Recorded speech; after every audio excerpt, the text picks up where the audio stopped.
안녕하세요. 훈훈입니다. 오늘은 2021 2차전지 배터리 르네상스라는 주제로 한번 말씀드려 보겠습니다. 2차전지 배터리 르네상스는 삼성증권, NH투자증권, 하나금융투자의 산업 레포트를 참조해서 잘 요약해서 설명드리도록 하겠습니다. 지금 2차전지 업종의 주요 화두는 완성차 업체들의 배터리 내재화입니다. 이 완성차 업체들, 테슬라, 그리고 폭스바겐, GM, 포드가 배터리 원가 경쟁력 강화를 위해서 중장기적으로 배터리를 30%까지 내재화하겠다고 발표했습니다.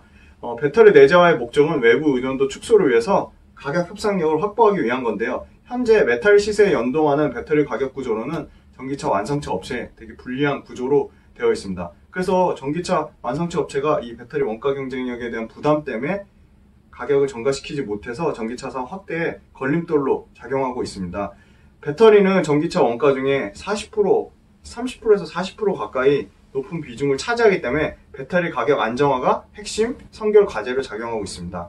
배터리의 원가 경쟁력을 확보하기 위해서 수직 계열화된 업체에 주목해보자라고 레포트에 있는데요. 배터리 내재화로 인해서 계약 구조 변경이 유력할 것으로 보이고요. 지금 현재 배터리 밸류 체인의 하단의 소재 업체들은 원가 리스크를 부담을 안고 있습니다. 그래서 이 밸류 체인의 하단 소재 업체들이 원가 경쟁력을 방어하기 위해서 이 수직 계열화가 필요할 것으로 보이고요. 소재 업체들의 수직 계열화를 위해서 지금 앞선 회사들이 포스코 케미칼하고 에코프로비엠입니다. 포스코 케미칼은 광산이나 염호를 직접 투자함으로써 원자재를 확보하려고 하고 있고요. 에코프로비엠 같은 경우는 1차 가공 단계를 거친 중간재 확보에 초점을 맞추고 있습니다. 에코프로비엠은 전구체 리사이클링 내재화를 진행하고 있고 올해 본격적으로 투자해서 2023년에 수직 계열화를 완성할 것으로 보이고 있습니다. 완성차 OEM 업체들이 배터리 내재화로 인한 생태계 변화에 수직 계열화를 통해서 배터리 생태계에서 그 가치가 수직 계열화를 완성한 에코프로비엠이라든지 포스코 케미칼의 가치가 높아질 것으로 예상하고 있습니다. 메탈 가격 급등하는 구간에서는 원가 생산 부담이 완성차 업체들한테 그대로 전개되기 때문에 완성차 업체들이 원가 안정성 담보가 매우 불리한 구조라고 아까 말씀드렸고요. 완성차 업체들의 배터리 가격 안정화에는 선결 과제로 될 수밖에 없는데 이 배터리의 전기차 완성차에서 차지하는 비중이 약 39% 정도 되고요. 이 배터리 소재 업체 중에서는 양극재가 40% 가까이 차지하고 있습니다.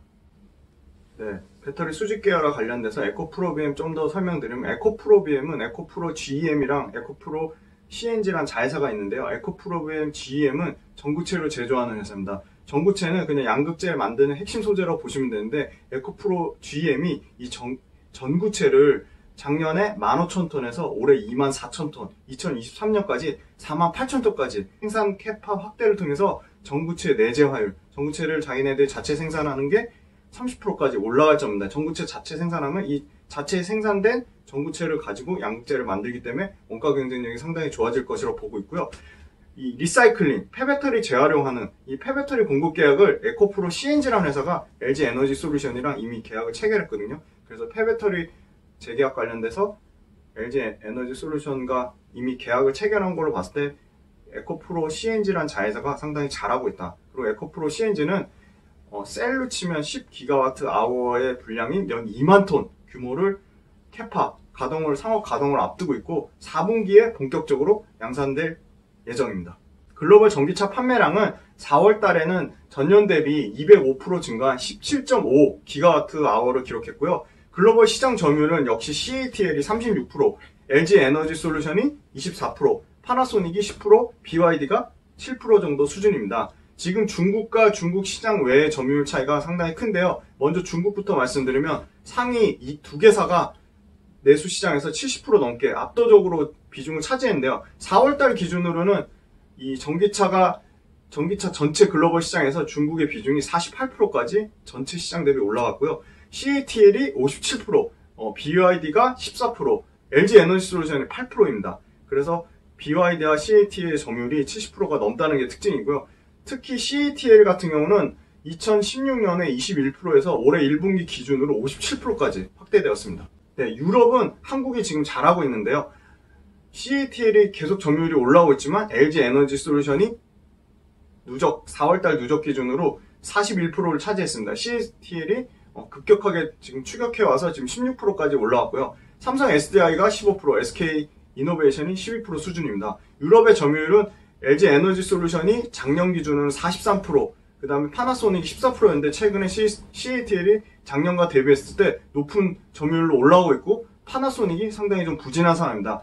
한국 3사와 CATL이 모두 지금 유럽에서 마케팅 강화하고 증설로 대응하면서 CATL과 한국 배터리 셀 업체들이 유럽에서 침투를 가속하고 있습니다. 미국은 LG 에너지 솔루션의 점유율이 계속 올라가고 있는데요. 전체 배터리 시장에서 미국이 차지하는 비중은 16%고 이 중에 LG 에너지 솔루션의 비중이 25%를 차지하고 있습니다.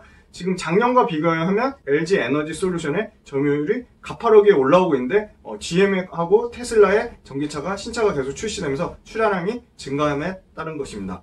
배터리 현재 시장에 대해서 요약해서 좀 설명드리면 작년과 비교하면 유럽에서 CATL의 점유율이 계속적으로 올라가서 16%까지 올라왔다는 점이 특징이고 미국 시장에서는 LG 에너지 솔루션이 잘하고 있다. 그리고 CATL하고 한국 배터리 업체 최근의 주가 흐름 보면 CATL은 가파르게 유럽에서도 올라오고 중국 내수 시장에서도 전체 점유율이 57%에 달할 정도로 내수 시장은 워낙 강력하게 점유하고 있기 때문에 가파른 상승하고 있는데 한국 지금 배터리 셀 업체는 주가가 지금 부진한 상태입니다.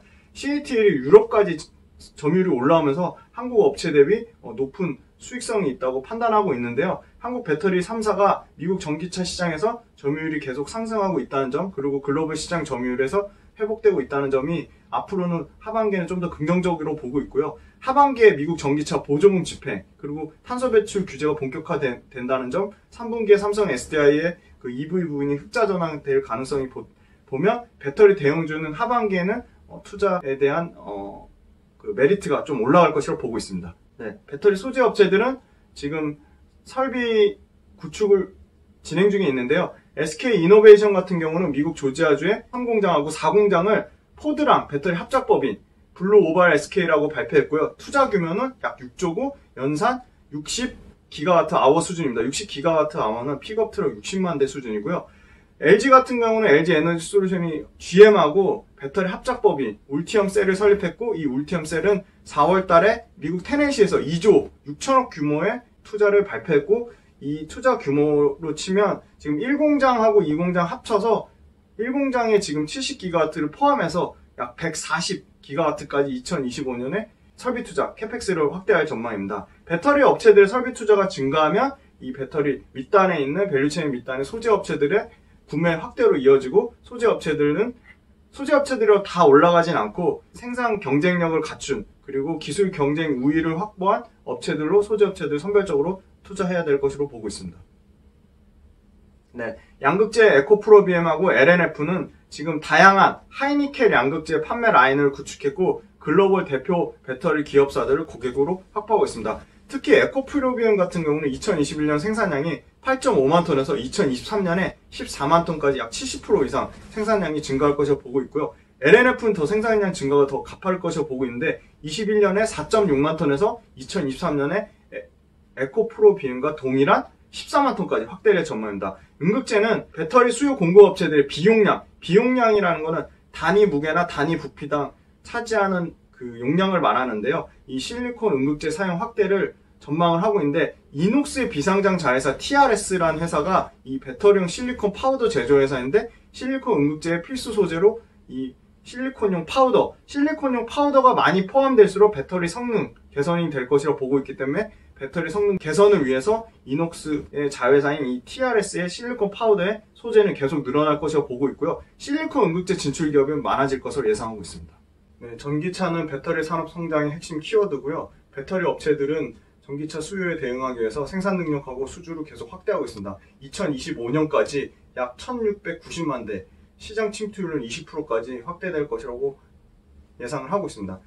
전기차 신차는 계속 나오고 있는데요. 폭스바겐의 ID.6가 상해 모터쇼에서 발표했고요. ID.6는 이 폭스바겐의 전기차 전용 플랫폼 MEB라고 하는 전기차 플랫폼이 적용된 세 번째 모델입니다. 그 다음 GM 같은 경우는 LG 에너지 솔루션하고 두 번째 배터리 생산 계획 공장 투자 발표를 했습니다. 하반기에 이 전기차 신차인 GMC 허머가 하반기 9월 달부터 예약 개시될 예정입니다.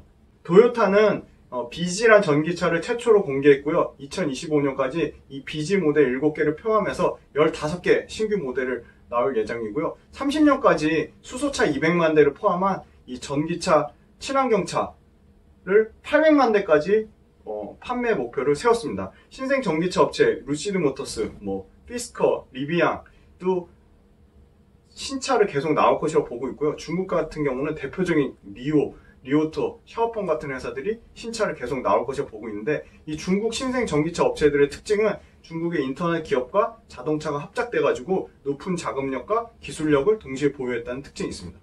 네, 배터리는 ESS 측면에서도 굉장히 매력적인데요. 각국 글로벌 정부가 온실가스 감축 목표를 계속 상향함에 따라 ESS 관련된 수요가 계속 증가하고 있습니다. 재생에너지가 많이 쓰이면 쓰일수록 재생에너지 대표적인 태양광이나 풍력 사용이 커지면 커질수록 그 잉여 에너지의 저장 수단인 ESS도 설치가 확대될 것이라고 보고 있고요. 가상발전소 VPP는 수많은 분산형 발전을 하나로 통합해서 발전소를 운영하는 시스템인데, 이 VPP에도 이 재생에너지, 태양광과 풍력의 쓰임에 따라 이 개통망이라고 하죠. 전기나 기계장치 집합체, 이 개통망의 안정화를 위해서 이 ESS가 많이 쓰일 예정입니다. 그래서 VPP, 가상발전소가 또 시장이 커지면 커질수록 ESS도 확대될 것이라고 보고 있고요. ESS에도 이 배터리 소재가 쓰인다는 점입니다.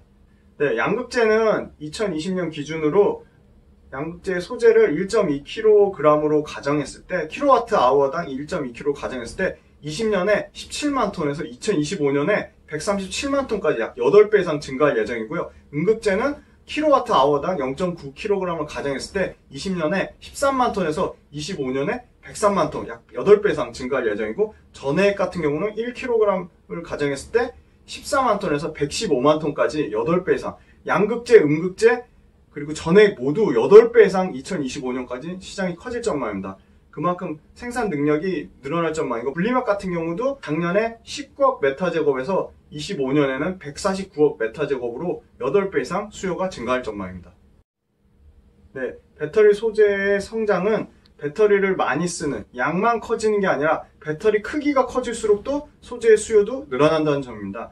양극재는 이 에너지 밀도를 높이는, 에너지가 밀도가 높아지면 당연히 쓰이는 용량이 증대되는 건데요. 이 에너지 밀도가 높은 하이니켈 소재를 비중이 커지고 있습니다. 하이니켈이라고 하면 니켈 비중이 80% 이상이 되는 걸 말하는데요. NCM, NCA, NCMA 같은 경우가 지금 주목을 받고 있습니다. 실제 배터리에서 하이니켈 양극재 적용 배터리가 증가하고 있습니다. 지금 유럽은 전기차용 배터리 시장에서 니켈 함량이 50% 되는 게 지금 NCM 523이라고 하는데, 2018년에 26%에서 2021년 15%까지 빠르게 그 니켈 함량 비중이 낮은 게 점유율이 떨어지고 있고요. NCM 811이라고 해서 니켈 함량 비중이 80% 넘는 게 지금 2018년에 0%에서 2021년에 11%까지 계속 니켈 함량 비중이 높은 NCM 811 같은 경우는 점유율이 계속 올라가고 있습니다. 배터리 기술 개발 로드맵에 따르면 LG 에너지 솔루션도 하이니켈 기반의 양극재 NCMA를 2021년부터 상용화할 계획에 있고요. 삼성 SDI 같은 경우는 하이니켈 기반의 NCA, 니켈의 함량이 88%에 달하는 하이니켈 NCA를 2021년부터 본격화할 예정입니다.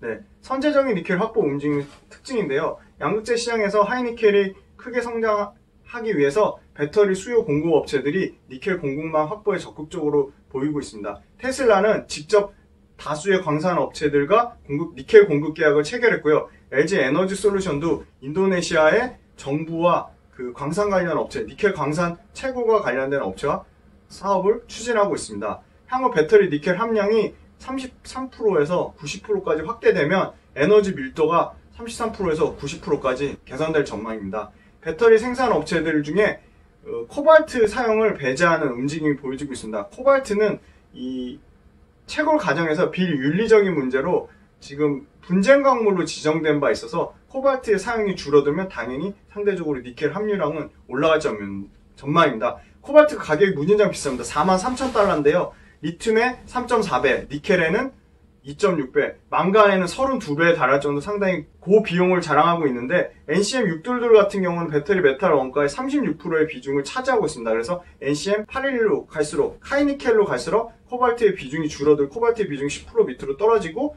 반면에 배터리 원가는 상당히 하락할 것으로 기대를 하고 있습니다. 네, 하이니켈하고 주목받는 게 중국에서 많이 쓰는 LFP라는 리튬 인산철인데요. 리튬 인산철은 LFP 양극재 대비해서 NCM 622로 비교했을 때 30%나 가격이 싸다는 장점이 있어서 중국 배터리 업체들 중심으로 사용이 확대되고 있습니다. 실제 중국 CATL하고 BYD가 LFP를 적용한 비중이 각각 40%에서 70%까지 차지하고 있습니다. 중국에서 파는 탑3 안에 드는 전기차에는 이 다 LFP 배터리가 적용된다는 점인데요. 최근에 글로벌 전기차 업체 테슬라도 LFP를 적용한 중국에서 생산되는 전기차는 LFP를 일부 적용하겠다고 발표했고, 폭스바겐도 가격 민감도가 높은, 그러니까 저가형의 보급형 차에는 LFP를 적용하겠다고 발표했습니다. LFP가 하이니켈의 성장성에 위협이 되지는 않을 것이라고 보고 있는데, 그 이유는 LFP가 가격은 싼데 에너지 밀도, 무게, 부피 측면에서 하이니켈보다 성능이 굉장히 떨어집니다.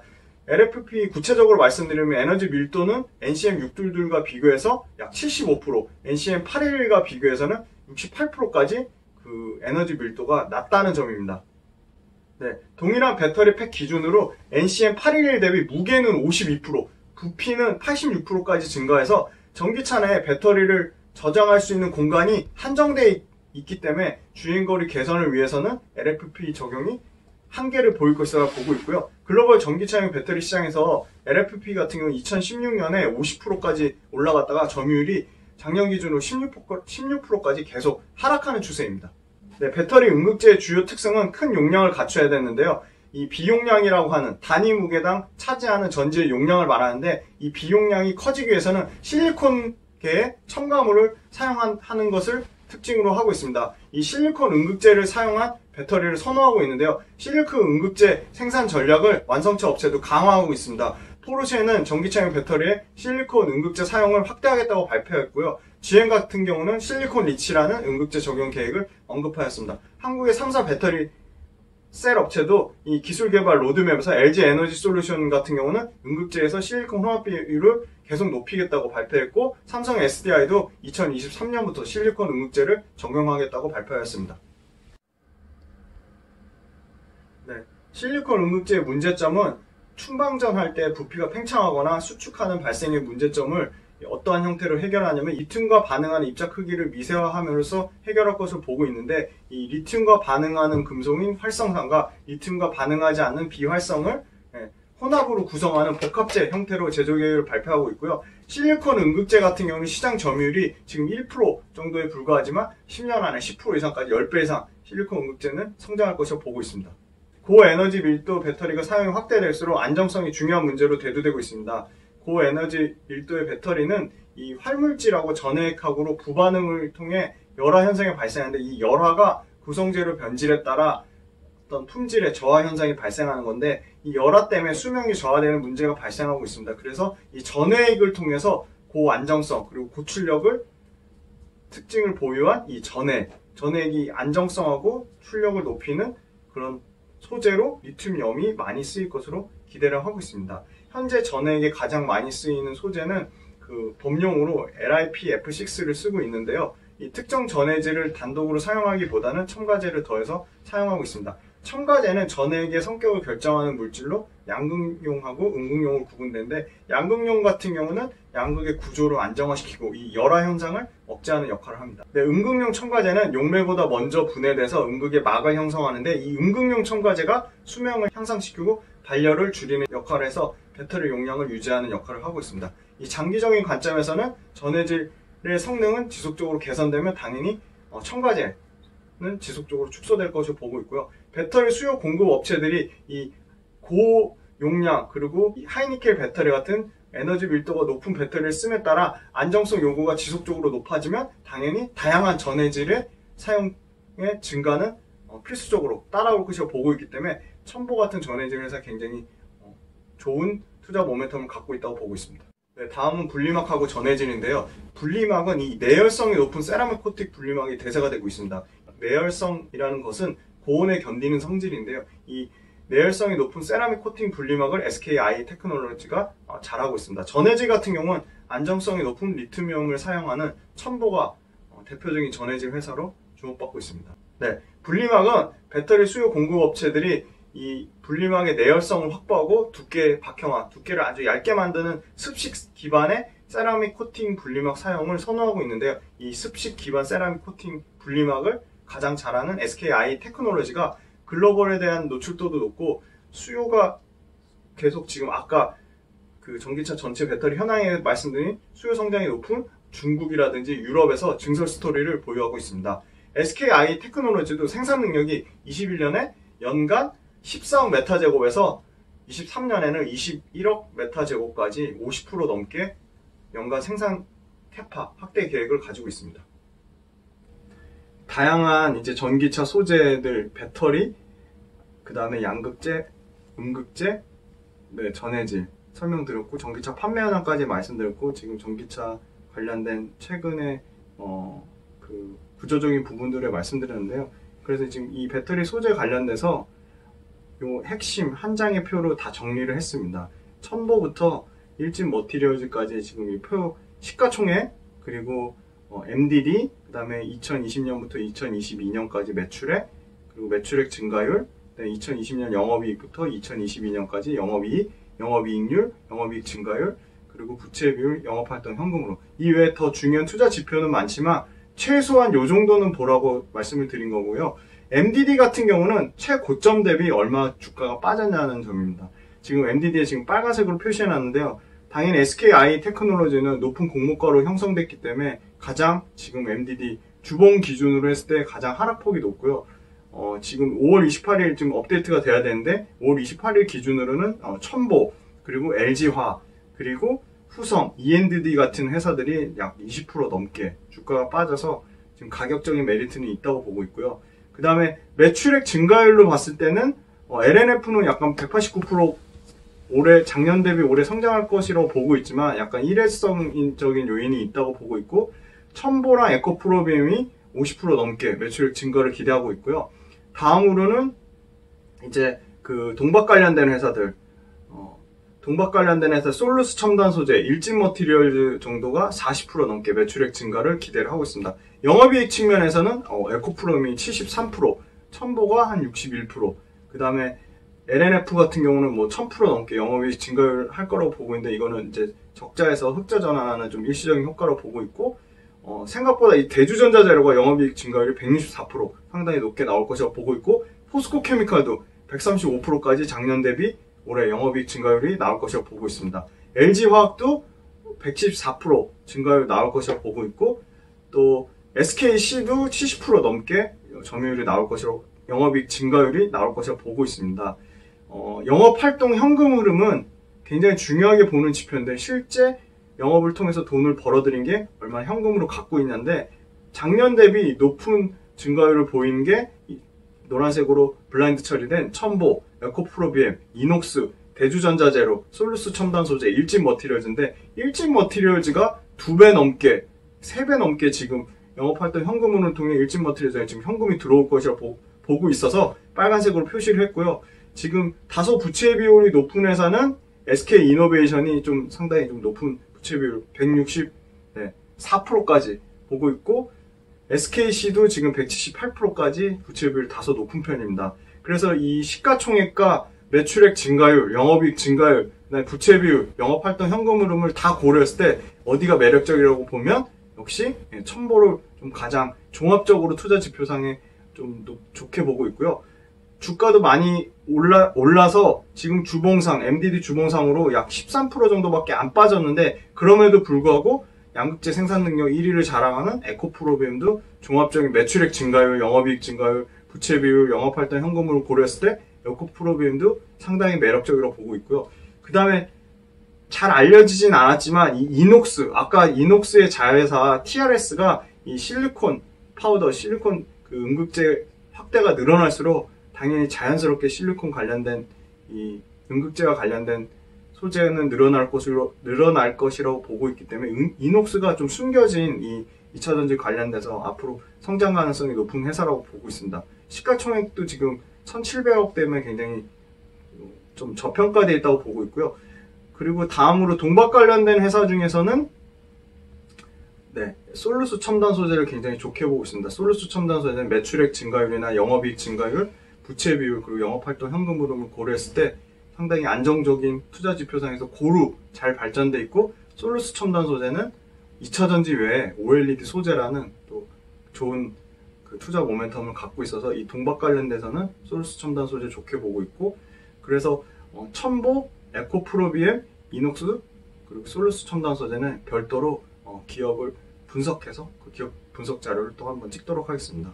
그래서 2021 배터리 소재 르네상스 관련돼서 설명드렸고요. 배터리 관련된 거는 특히 전기차가 매 월별로 얼마나 잘 팔리는지 그 리포트에 다 전기차 판매 현황에 대해서 나와 있습니다. 그래서 빅3인 유럽과 중국과 미국에서 이 배터리 셀 업체들이 얼마나 잘 판매하고 있고 점유율이, 시장 점유율이 늘어나는지를 꼭 체크하시길 바라고, 배터리 소재 관련되는 회사들에 대해서 또 새로운 업데이트 상황이 있으면 또 추가적으로 말씀드리도록 하겠습니다.